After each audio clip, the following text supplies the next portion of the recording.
বন্ধুরা দেখেন আমি অলরেডি ধুন্দুল গাছও লাগিয়ে ফেলেছি।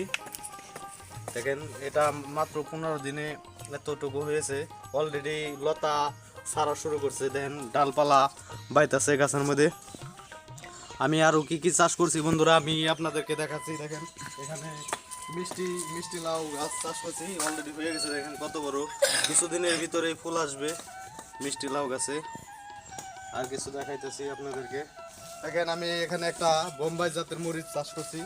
আসেন বন্ধুরা দেখেন বোম্বাই জাতের মরিচ, পাশাপাশি আরও কিছু ধুন্দুলের চারা চাষ করছি এখানে। এই যে আমার বোম্বাই মরিচ দেখতে পাচ্ছেন, অলরেডি মরিচ গাছে ফুল ধরেছে, মরিচ ধরে গেছে। তো বন্ধুরা ভালো থাকবেন সবাই, আমি আমার চ্যানেলটা সবাই সাবস্ক্রাইব করবেন। বন্ধুরা এগুলো হচ্ছে আমার দাঁড়া। দেখেন আমি আজকে 8 দিন যাবত এই দাঁড়াগুলো বীজ রোপণ করেছিলাম, কত বড় হয়ে গেছে। তো আমি এখানে শুধু জৈব সার বলতে গোবর ইউজ করছি, আর কোনো সার ইউজ করি নাই। দেখেন আমার বীজগুলো অলরেডি রোপণ করা শুরু হইতেছে, এখানে ভালোই রোদ পায়।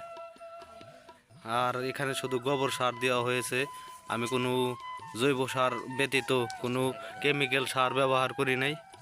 দেখেন এখানে আমি লাল শাক রোপণ করছি, লাল শাকের গাছও হয়ে গেছে অলরেডি।